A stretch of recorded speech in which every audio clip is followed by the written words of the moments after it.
Olá, sejam todos bem-vindos ao canal do Tio Mika. No vídeo de hoje continuaremos abordando assuntos de extrema importância para o despertar da consciência de todos. E do Éden saía um rio para regar o jardim, e dali ele se dividia em 4 cabeças. Gênesis 2, versículo 10. E todos eles tinham 4 faces. Ezequiel 10, versículo 14. Disse ele, porém, vejo 4 homens distintos, que andam através do fogo e nenhum dano sofrem, e o aspecto do quarto é semelhante ao Filho de Deus. Daniel 3, versículo 25. Os 4 poderes estão dentro de cada homem. William Blake. Os 4 poderes constituem a individualidade do homem, ou Deus no homem. Estes 4 poderes existem em todos os homens, mas eles não são 4 poderes separados, eles são tão ligados um ao outro quanto os dedos da mão. Os 4 poderes são 4 diferentes aspectos da sua mente, e se diferem um do outro em caráter e função, habitando o corpo do homem sem se separar dele. Podemos entender melhor os 4 poderes comparando-os com os 4 elementos mais importantes na produção de uma peça de teatro. Todo mundo é um palco. E todos os homens e mulheres, meros atores, eles têm suas entradas e suas saídas, e um homem, em seu tempo, participa de muitas cenas. O produtor, o autor, o diretor e o ator são os 4 elementos mais importantes na produção de uma peça. No drama da vida, a função do produtor é sugerir o tema da peça. Isto ele faz sob a forma de um desejo, tal como: eu gostaria de ser bem-sucedido, quem me dera se eu pudesse fazer uma viagem, quem me dera eu fosse casada, e assim por diante. Mas para aparecer no palco do mundo, estes temas gerais devem ser especificados e trabalhados detalhadamente. Não é o bastante apenas dizer, eu gostaria de ser bem-sucedido, isso é muito vago. Sucesso em quê?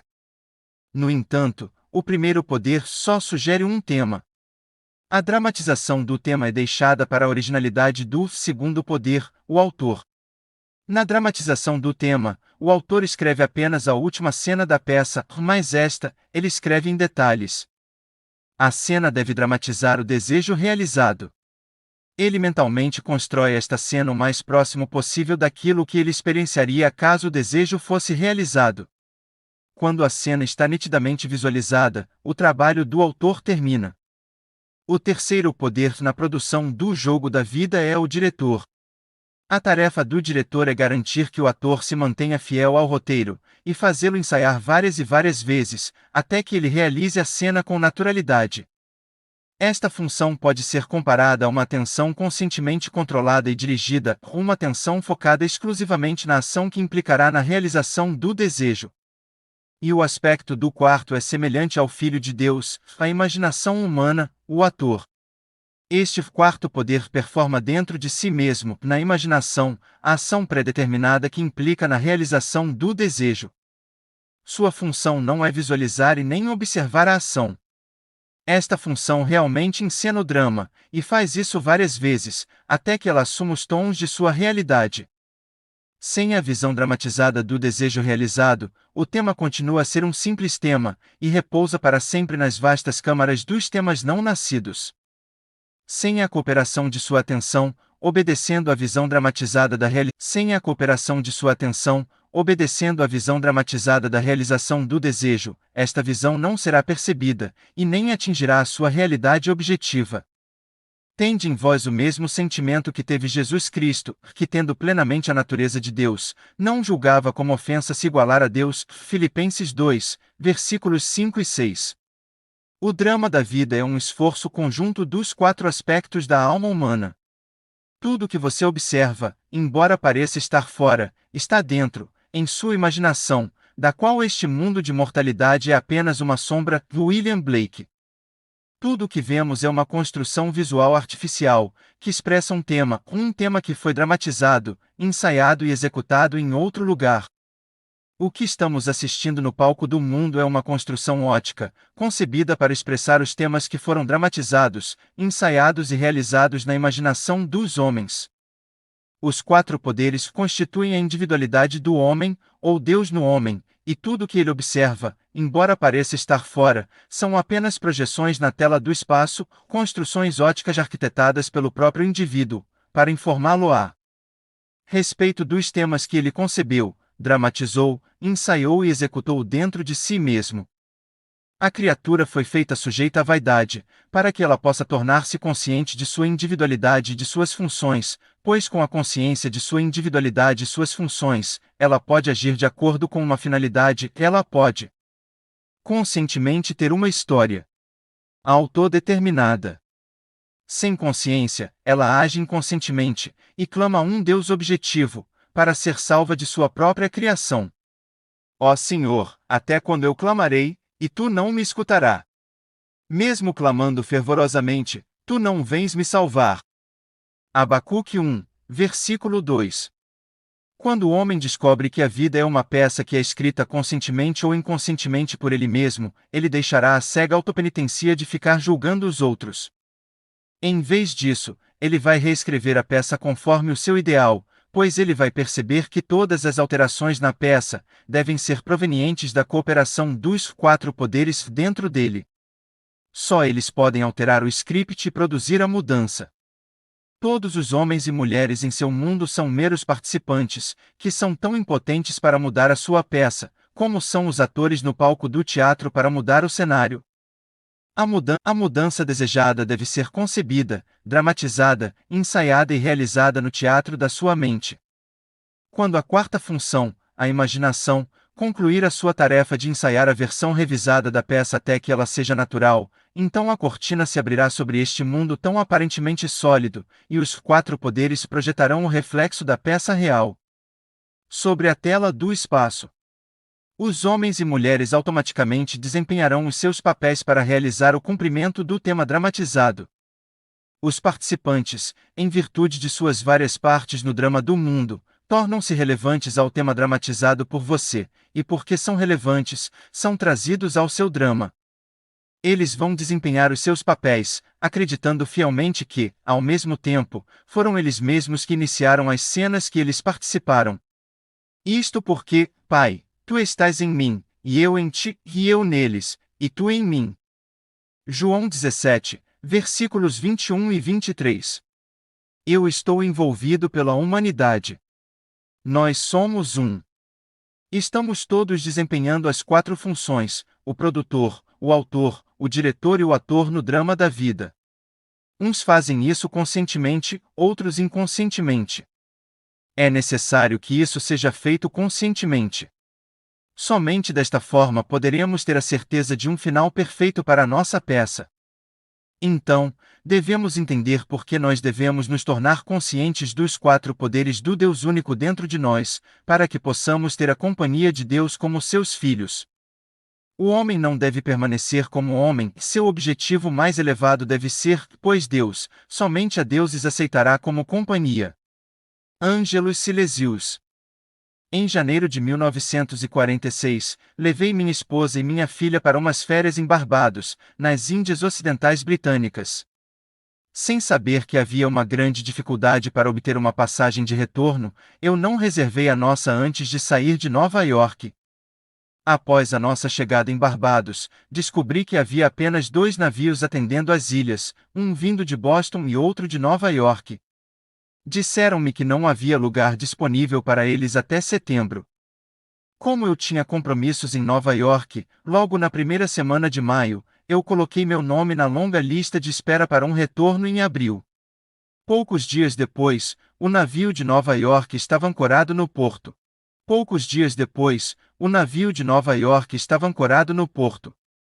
Eu observei muito atentamente, e decidi que ele seria o navio em que eu embarcaria com a minha família. Voltei para o meu hotel, e assumi a atitude que eu teria, caso estivéssemos navegando de verdade naquele navio. Sentei-me em uma poltrona confortável em meu quarto, e me lancei em uma ação imaginativa. Em Barbados, temos que embarcar em uma lancha motorizada ou em um barco a remos, para seguir para o porto mais profundo, quando o embarque é realizado em um grande navio. Eu sabia que eu teria que assumir a sensação de que estávamos embarcados no navio. Eu escolhi a ação interna de sair tranquilamente do porto e subir a rampa para o navio. A primeira vez que tentei, minha atenção vagueou depois de ter chegado ao topo da rampa. Eu retornei a mim mesmo e tentei de novo. Eu não me lembro quantas vezes eu realizei esta ação na minha imaginação, até chegar na plataforma e olhar para trás para o porto com a sensação da doce tristeza da partida. Eu estava feliz em voltar para minha casa, em Nova York, mas nostálgico em dizer adeus a essa ilha adorável e à nossa família e amigos. Eu me lembro que em uma das minhas muitas tentativas de subir a bordo, com a sensação de que eu estava navegando, eu adormeci. Depois que acordei, eu segui com as minhas atividades sociais de costume, tanto de dia como à noite.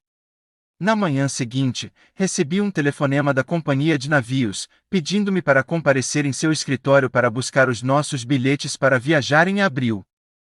Eu fiquei curioso para saber o motivo do cancelamento desta saída de Barbados, e por que eu fui escolhido para ser encaixado nesse cancelamento, e por que mesmo estando no final de uma longa lista de espera, acabei ganhando a reserva, mas, tudo o que o agente pôde me dizer foi que um aviso havia sido recebido naquela manhã, vindo de Nova York, oferecendo passagem para 3 pessoas.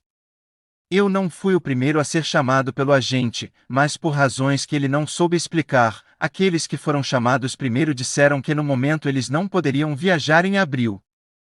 Nós partimos em 20 de abril e chegamos em Nova York na manhã de 1º de maio. Na produção da minha peça, Navegar em um Navio que me levaria para Nova York no início de maio, eu utilizei os 4 elementos mais importantes no meu drama.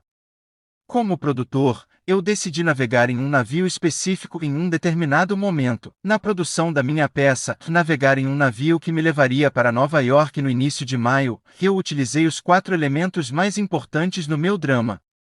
Como produtor, eu decidi navegar em um navio específico em um determinado momento. No papel do autor, eu escrevi o roteiro, eu visualizei a ação interna que conformava com a ação exterior, que resultaria que o meu desejo seria realizado. Como diretor, eu realizei os ensaios, como ator, imaginei-me na ação de subir a rampa, até que a ação se tornasse completamente natural. Isto sendo feito, os eventos e as pessoas rapidamente foram mudados para que o mundo exterior fosse adequado à peça que eu tinha construído e promulgado em minha imaginação. Eu vi o fluxo da visão mística e vivi entre os homens, bosques e riachos, até que eu já não conseguia distinguir o fluxo da vida e os meus sonhos. George William Russell. Eu contei essa história para um público em uma palestra minha em São Francisco, e uma senhora na plateia me disse como ela inconscientemente tinha usado essa mesma técnica, quando ela era uma menina. O incidente ocorreu na véspera de Natal. Ela estava se sentindo muito triste e cansada, com pena de si mesma. Seu pai, a quem ela adorava, havia morrido repentinamente. Não só ela sofreu esta perda justo na época de Natal, mas também a necessidade forçou a abandonar os seus anos de faculdade para ter que começar a trabalhar. Nesta véspera de Natal chuvosa, ela estava de carona indo para a casa de carro, passando pelas ruas de São Diego. O carro estava cheio de jovens felizes, conversando entre si, todos voltando para casa para passar as férias. Para esconder as lágrimas daqueles que a rodeavam, ela inclinou-se para fora de uma janela do carro que estava aberta, e virou seu rosto para o céu, para que as gotas de chuva se misturassem com as suas lágrimas. Com os olhos fechados e se apoiando firmemente sobre a porta do carro, ela disse isso para si mesma: não é o sal das minhas lágrimas que eu estou provando, mas o sal do vento que vem do mar. Não estou em São Diego, estou no Pacífico Sul, e estou navegando pela Baía de Samoa.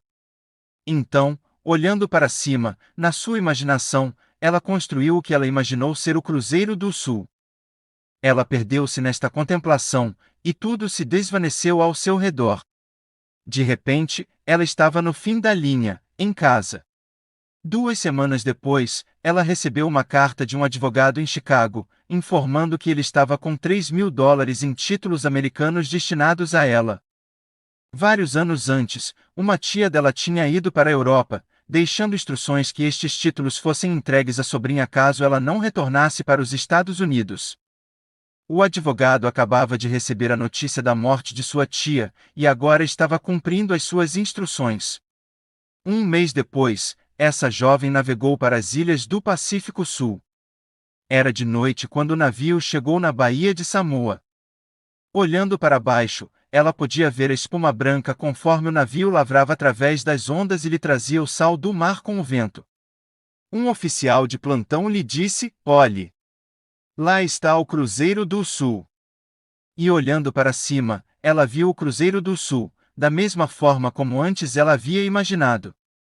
Nos anos seguintes, ela teve muitas oportunidades de usar a sua imaginação de forma construtiva, mas como ela havia feito isso inconscientemente, ela não sabia que havia uma lei por trás disso tudo. Agora que ela entende, ela, também, está conscientemente utilizando os seus 4 elementos principais no seu drama diário da vida, produzindo peças para o bem dos outros, assim como o bem para ela mesma. Tendo, pois, os soldados crucificado a Jesus, eles tomaram as suas vestes, e fizeram delas 4 partes, uma para cada soldado. Tomaram também a túnica, porém a túnica não tinha costura, sendo toda tecida de cima para baixo. João 19, versículo 23. Espero que todos tenham gostado do vídeo de hoje. Se você ainda não é inscrito no canal do Tio Mika, pense nessa possibilidade, desta forma você vai estar ajudando o canal a crescer. Se possível, ajude dando uma curtida e compartilhando com os seus amigos. Até a próxima e fiquem com Deus.